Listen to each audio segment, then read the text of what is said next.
And today's broadcast is brought to you by Eclectic Horseman magazine. Stay tuned for Eclectic Conversations hosted by Emily Gitchy.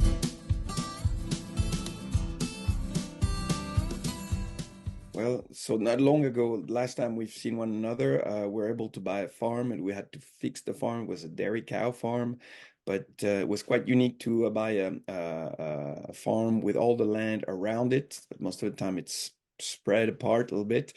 And so now we we are more training horses, a lot of cold starting, fixing trouble horses, and we still train horses for more Western riding. We do some cow horse, and Maud, my wife, works into the jumping horses quite a bit. And in Europe at the time, it was really, really hard to get the people to change the habits, the local culture with horses, and now they're really, really open-minded. So we had more and more professionals, breeders, but also um, high-level riders that are, training and showing horses all over the world. So that's really interesting to work with those people. But still, at the farm, we're not we're not in Switzerland. We're right next to Switzerland in France, and we get customer from large places over in Europe, and we're really happy with what we got at home. Awesome. Tell me a little bit about the horse culture. Like what are the people in your area mostly doing with their horses? Well, around Geneva, it's the place where there's the most horses per square mile in Europe. Most of them are jumpers and dressage people. The Western riding is growing a little bit, and there's some what they call natural horsemanship. But a lot of the teacher, I would say, that came in Europe were more into uh, teaching the any amateur rider and a lot of groundwork, working with the halter and stuff like that. When I got back from the States, I was really helping more the breeders to get a good cold starting, but also riders that had a specific trouble in the show arena, going outside on trail ride, whatever they were doing, we were more doing those kind of things. Yeah.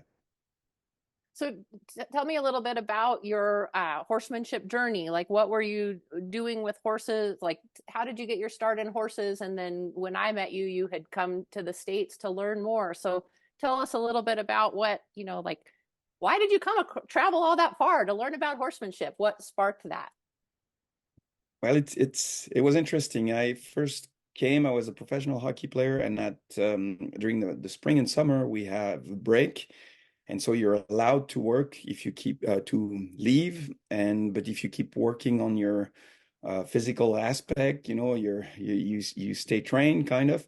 So with some friends, we went to visit Wyoming, Montana, and we didn't think about riding. I was already riding, but we were lucky in the Rockies to meet one guy that would send his horses to another trainer. He had some Mustangs and some ranch horses, and that trainer, uh, that's what they said at the time. They have a unique way to train horses, and you should go see him. So we went to visit him, and the following year, I spent 3 months with that person in Wyoming. His name was Kenny Lee Osborne, and he was taking me to lots of clinics almost every weekend. So I went to Brian Newbert Clinic, Bucks Clinic, and Ray's Clinic, either watching or most of the time we're participating, taking colts and all the horses. And what I saw was so amazing. I kept wanting to learn. So then the following years, I was coming more and more often, and I ended up quitting my hockey career, and I started to come to the U.S. and stay in the U.S. and work for different, I should say, masters. Mhm.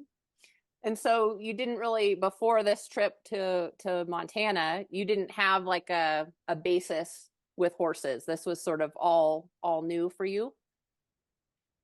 Well, I was riding a little bit, but really like an academic way to Okay. ride, really mechanical. Hmm. And what I saw and learned during those clinics, to me, that was magic. It was so amazing.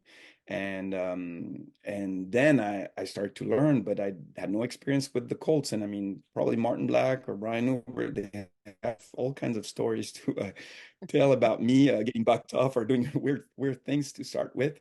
Took me a while to be comfortable on a touchy horse. Yeah. And do you remember, like, I'm always curious about like that sort of spark of recognition of that there's something really cool going on here. Like, do you remember what that felt like? That if you're contrasting it from your academic writing sort of way to seeing that, do you remember what that feeling was like?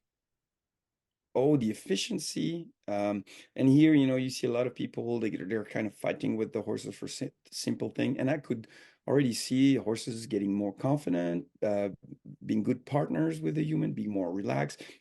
And first clinic I went, it was a Brian Newbert clinic, and Kate Newbert was there. She was probably 13, and they brought a stud that was really sturdy and tough and aggressive, and big changes in that stud, and the fact that we're in the round pen with the halter with that stud and that little girl on the back, and everything went fine, and big changes for all the horses and that stud as well.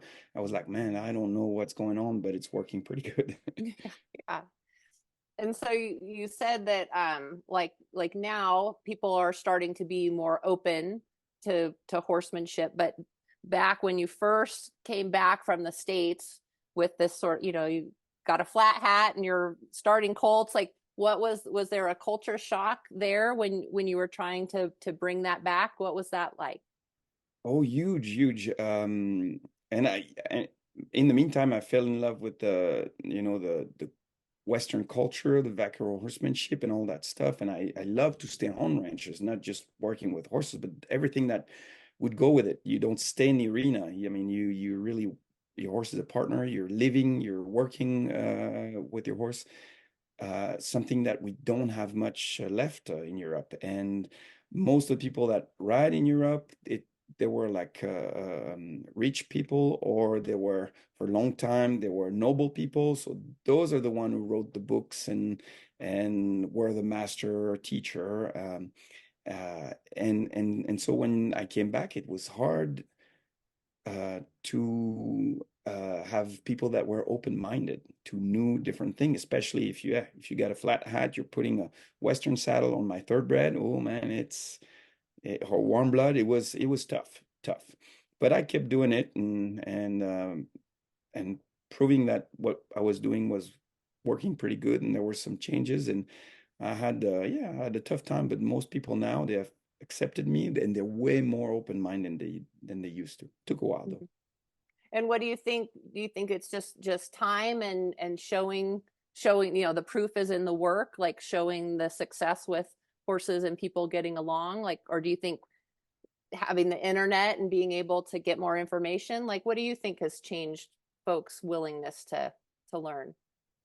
A little bit of everything. I see the past few years. I mean, internet is doing a lot, but you can promote yourself on the internet. It's pretty easy. You can cut the bad moments. You can pick the right horse, and you're promoting yourself. Yeah. When people are sending you colts, or you got to help a jumper that's having a problem with a certain horse, and if you can have changes in that horse in a short enough amount of time, they're really like thinking, man, I should learn that stuff, or it's working for me, or I feel change into my horse. So to me, it was more like proving to my customer, and it's more the word of mouth that would help me. But I can see that the word of mouth is not as efficient as it used to be 10 or 15 years ago nowadays. Yeah. Yeah, that's an interesting observation. um I see that I looked at your schedule on your website, and it looks like you're bringing like Scott Grosskopf over still. Are you bringing other folks over from the States to do clinics or is that more to improve your roping in the off season, or? It's both. Yeah. Yeah. But I've been that was, I mean, something I wanted to do as soon as I came back. I mean, Martin Black came, Wade Black came, uh, all the Newbert kids, Clayton, Scott. To me, I'm having fun when they're coming. I'm learning some things, but also the locals here in Europe, they discover something different. Hmm. And so that's why we were doing some demonstration, roping demonstrations, cold starting demonstration. So they open their mind towards something new or different, and they get interested. And so that's what we've been doing for years, and I want to keep doing it. Yeah, Yeah, yeah. yeah. And what do you see, looking forward, what are your thoughts about the future? Like, do you see people continuing, like, I know here in the States, like my feeling is there's not a lot of young people, as many young people getting involved as in horses, and maybe it's just because I'm older and I don't see as many young people as at clinics. But what's it like where you are? Are there youth? Is there good youth participation for the future? Yeah, I get the same feeling as you. They got so many other things to do, a lot more virtual things than taking time with animals, and but there's still quite a few that are interested, and they're lucky enough to have a bigger choice, at least in Europe, to learn from different people and have different activities with horses. But so we at home, maybe it's special because we offer something special, but we get lots of young people interested. Oh, that's But great. the mechanisms are changing. Yeah, yeah. There's maybe less if I go help other people because we work in at the farm, but I also help people in different places, and I see less young people for sure. Yeah. And are you traveling? Like, are you traveling throughout Europe to help folks in different areas? Like, tell me a little bit about like, I just find it so amazing. I love to think about horses, all around the world and people doing horsemanship. Are horses, is the horse human combination pretty much the same no matter where you go, or do you see regional differences? What do you see? Big differences, yeah, yeah, because there's different kind of horsemanship. I mean, sometimes I go into a dressage arena or club, and they have their own type of horses. They do certain things. They're worried about certain thing, and you want to go see some jumpers. It's different. If you go Camax, also south of France, where they have those fighting bulls, they want to learn to train their young horses and cattle in a different way. Uh, so, and I enjoy that, helping other different people for different activities with horses. But I feel activities are changing the way they think and what they want to achieve, but also like from one country to the next, there's different ways of dealing with horses for sure. Mhm. I saw that you had it looked like maybe a trail obstacle clinic, or like, it was in your website was in French, so I was sort of guessing, but for the Yeah. picture, it looked like me. Is that, I know that that's something that's gaining in popularity here, where people have worked on their horsemanship. They don't necessarily, they want to take it out of the arena and go try some new things. Is that something that you see increased interest in around you? Yeah, in classical English writing, there's what they call working equitation. That the roots are in Spain. It's getting popular. There's trek. It's also popular. Then there's trail and extreme race in Western riding.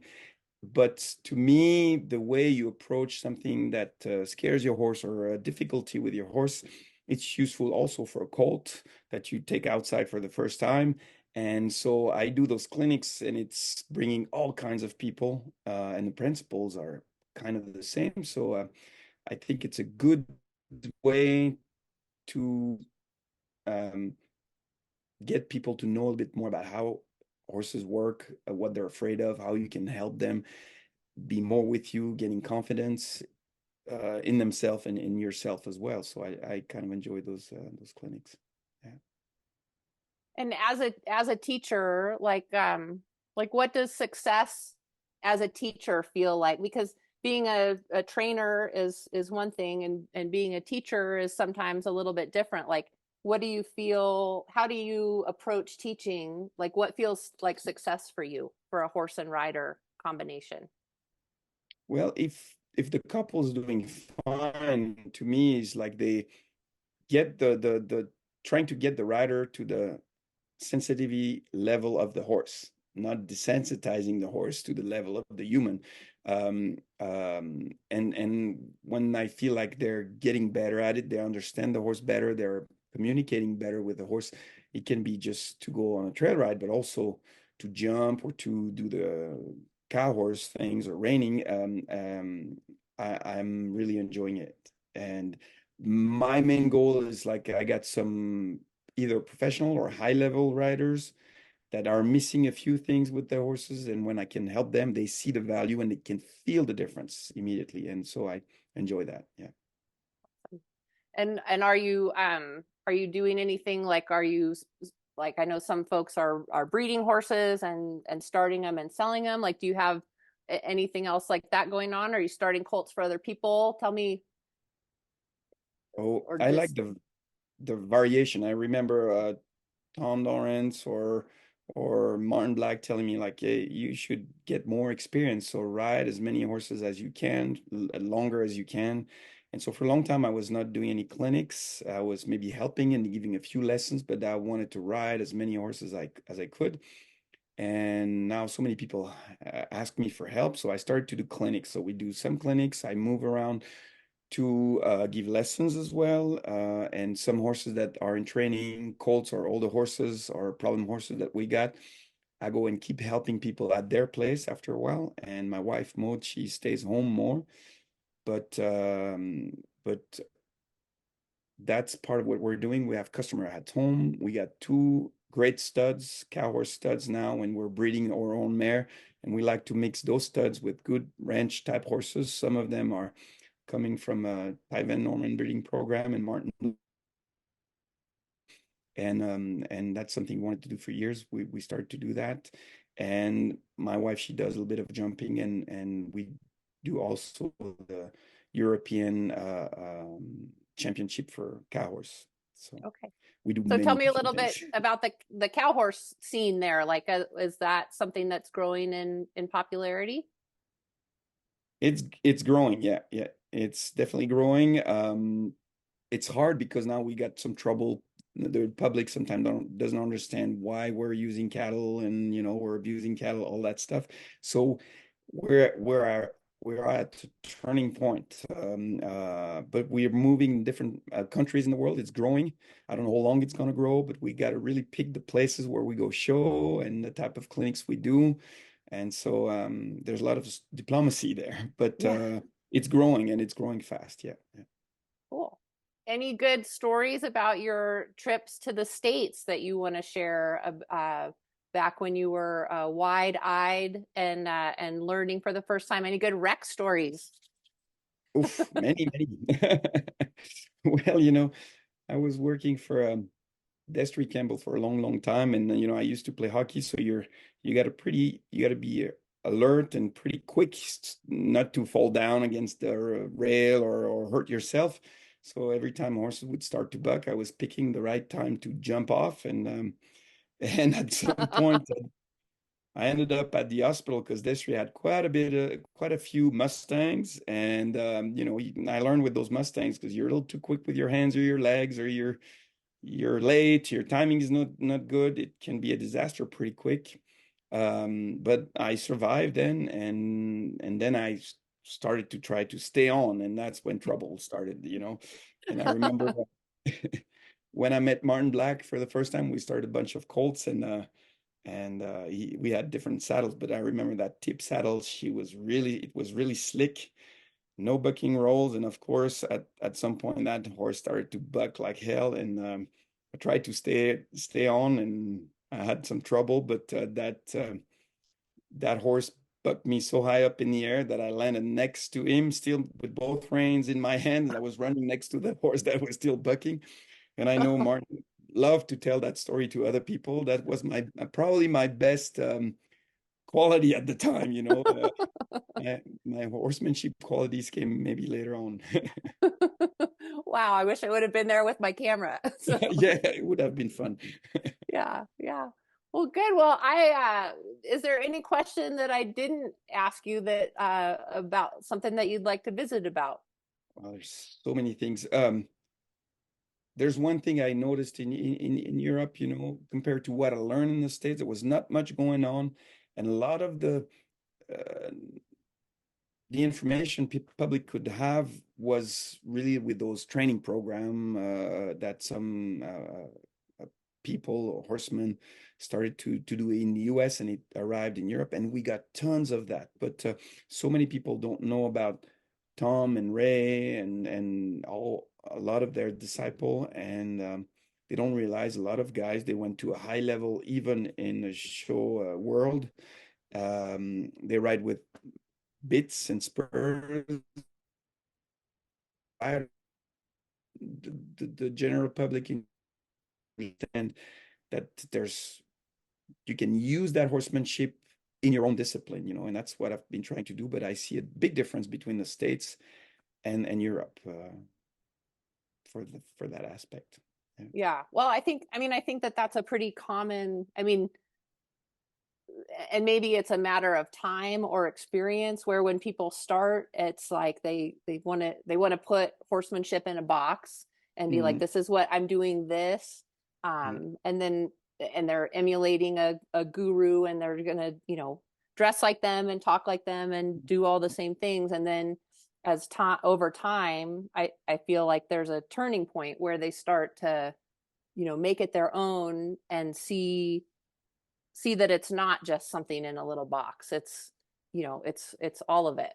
Yeah. Well, some people stay in that box for a long time, and sometimes they get bored because they feel like they've turned around into that box and they've seen it all. And some people get deeper, and that's in Europe. It's hard for people to realize that you can get deeper and deeper, and it's not an own discipline. It can be part of what they're doing. They can add that to their knowledge, and so that's what I've been trying to right from the beginning, and trying to tell them, hey, I'm telling you that, but I learned it from other people that were really talented, but I don't have a gift. I'm not special. I've learned, and you can do it too, and it's not easy. And that's something also I've realized, working for different people, they were not giving me all the answers.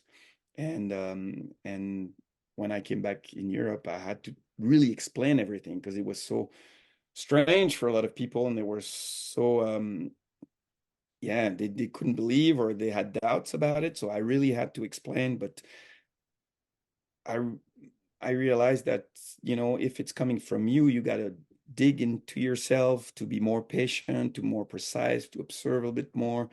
And you get the answers by yourself. It's so much more valuable, and that there's a big difference between here in Europe and the States or part of the people in the States for that regard. And the students or the people that you've helped, that you feel like go deeper and are looking, for bigger truths there, like, have you noticed any generalities that you can make in them? Like, I'm always interested as far as, like, for some people it becomes this like life-changing obsession, and other people, they go, oh, that's nice, and then they sort of move on and do something else. And I'm constantly trying to solve that question of what is it, is it just a kind of person that's more interested in working on themselves, and it doesn't matter that it's horsemanship, it could be anything? Like, what's your sense of that? Well, to me, I learned so much about myself and about other things working with this philosophy with horses, and that's what I've been trying to teach. It's the horse is kind of a good excuse to learn more about yourself, or trying to get a better person.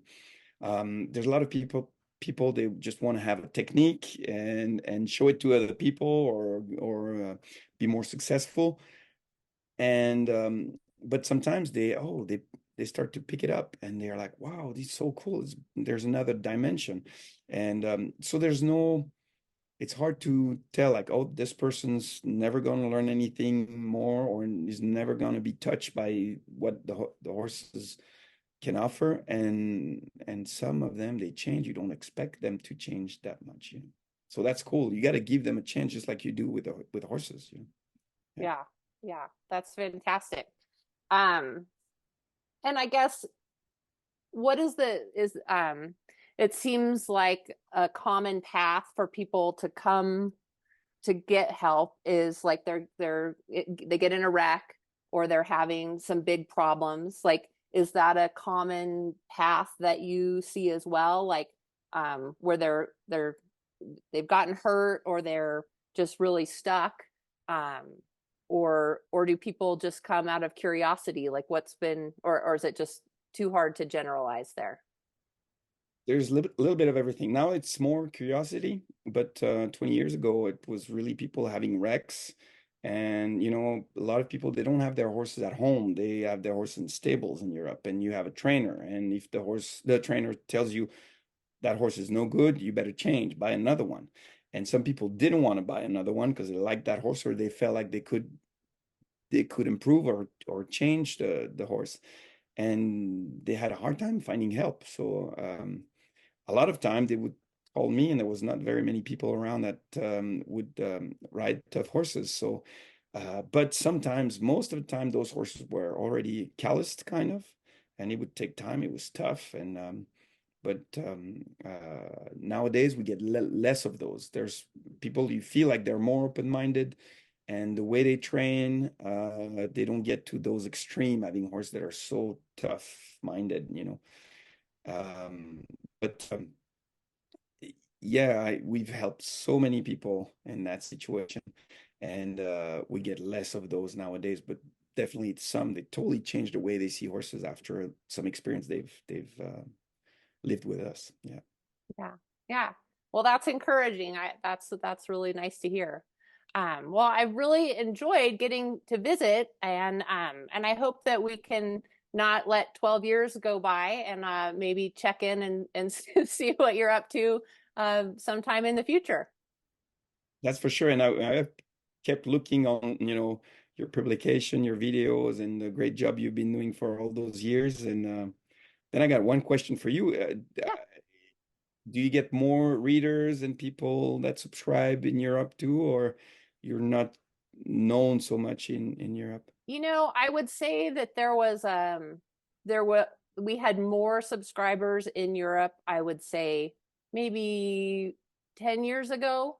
And then when the postage rates went through the roof, the subscriptions really fell off. Like, we have quite a few people who subscribe to the electronic version, because yeah, postage is just insane. And now we're starting to do our Horseman's Gazette in streaming format, so you don't have to pay for shipping or duties or anything like that. You can just watch it on the website. So I think that will open up for our European folks accessibility to that. I mean, my mission has always been sort of looking at the content of what's going on, not necessarily who is presenting it.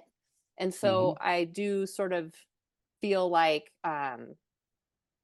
people have to get to a certain, like, they have to be able to look beyond sometimes who is presenting the lesson, because it might not be somebody that they've heard of, but to evaluate what's taking place and see the changes in the horse for what it is, and not necessarily who's doing it. And so that's, I mean,